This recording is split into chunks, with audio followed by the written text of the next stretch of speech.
your objective with Save the Frogs is to, well, save the frogs. How exactly do you do this? How do you achieve this goal? And what type of things are you saving them from? Yeah, frogs and other amphibians, frogs, toads, newts, salamanders, and the lesser-known limbless amphibians, the caecilians. They're under threat from habitat destruction, pesticides, pollution, over-harvesting for food and pet trades, climate change, infectious diseases, invasive species.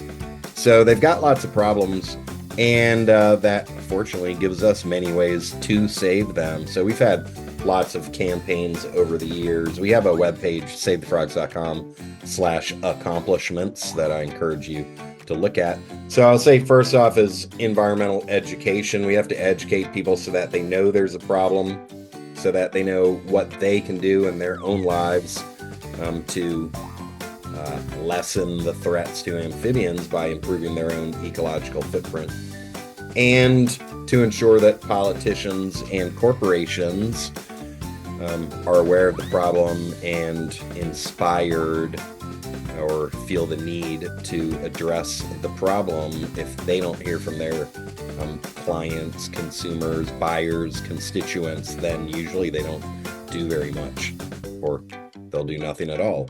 So, during your time at Save the Frogs, you started in 2008. What was the biggest challenge you faced in those years? And if you anticipate any more challenges, how are you currently preparing for them? Yeah, I think the challenge for probably 98% or higher of new nonprofits is raising funds, because they don't have the systems in place. They don't have the marketing message down. They may not have the technology, and they probably don't have the actual donor base because no one's even heard of them yet. So it takes a while to build that up. So in the early days, that was certainly it. The nonprofit organization has to survive and persevere long enough that there's some financial stability. So that was certainly the case for Save the Frogs. And these days we do our best to always have money that we don't touch. That's an important thing to take care of, and that's usually what most nonprofits have to focus on at the same time as getting their mission accomplished. The more of your mission you get accomplished, the more good news you can share with potential donors, and the more money's going to come in. So those are the top things. I think there's also usually a nonprofit is founded by a founder who's very dedicated, and the nonprofit needs to make sure that they can survive without the founder, whether the founder changes career or something happens. So we're always working on succession planning and making sure that the organization can continue into the future.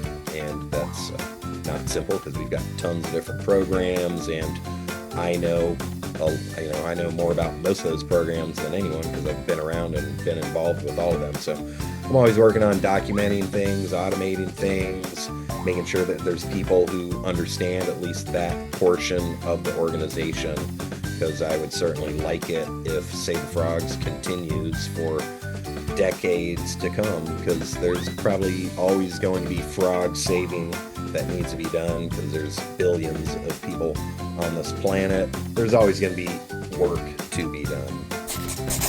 When a nonprofit begins, you have to persist, you have to keep building it up. But how did you do it when people did not really know about you and they didn't know as much about your cause? Well, fortunately, I had a decent network from having been involved in amphibian conservation. I started Save the Frogs in 2008. I started my PhD research in 2003, and I attended a lot of national herpetological meetings in Australia and in the USA, and the World Congress of Herpetology was probably my first Save the Frogs presentation that I ever gave. That was in Brazil, in Manaus, in 2008. So I had a good network of scientists who I knew and who knew of me, and there was a significant need for an organization like Save the Frogs to exist. So I think we had a lot of early support in that way. And built SaveTheFrogs.com immediately when I started the organization, and back then there were not 1 billion websites like there are now, so I think that it was actually easier to get website traffic back then. And so I think that helped us get going. The first Save the Frogs Day, April 28th, 2009, we had 40 educational events in 15 countries, and that's before I had any significant volunteer base. So I think there's just such a huge need for Save the Frogs that we were able to get going in that respect. And I was also extremely dedicated to it. I didn't have any plans to stop saving the frogs because it had to be done. And so I was laser focused, and I think most organizations are not gonna, I don't think most organizations have that. I think usually it's kind of probably starts out as a side project for somebody because they're probably not getting paid, as I was not in the early days. It was the top thing of importance in my life at the time. I wanted frogs saved, so I kept on going, and I'll say it was probably about 18 months. 18 months of working full-time without getting paid, which most people are not willing or able to do. They're just gonna not necessarily quit, but I mean, some people will quit, plenty of people quit, but most people probably just slow down, take it down to a few hours a week or 10 hours a week, and then things get, who knows how long it takes. But I was full-time and just kept going. So, to this day, what is the biggest achievement that you think you've accomplished? Like a singular event? I would say starting Save the Frogs and keeping it going. But if you're looking for a specific amphibian initiative that we've done, let's see, I guess 2 things come to mind.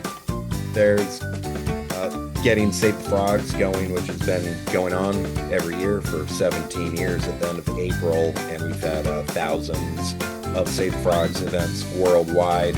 We got federal legislation in place to stop the importation of about 201 salamander species that were being imported or potentially imported into the United States, and that was done to prevent an amphibian disease, another chytrid fungus, not the lesser famous of the 2 chytrid fungi that affect amphibians. Batrachochytrium salamander-borans was causing lots of problems for salamanders in Europe, so we succeeded in getting the U.S. Fish and Wildlife Service to stop the importation of 201 salamander species. And I did not know the impact of that for a long time. That was back in 2016 or 17 or so. And I'll give a shout out to our partner Center for Biological Diversity for assisting with that. Last year I saw a scientific paper that actually detailed the impact that had, and it was significant as far as something like 98 to 99% of the imports of those species went away. Probably over 1 million amphibians that did not enter the U.S. The problem is that they were mostly just being used as pets, which has its own ethical issues, and then if they bring in the disease, that could cause mass die-offs in the United States. And to the best of my knowledge, that disease is still not in the United States, which is good. And then actually, right now, there is a U.S. Fish and Wildlife Service call for comments about them wanting to add more species to the list, which will help protect amphibians even more. So getting that federal legislation going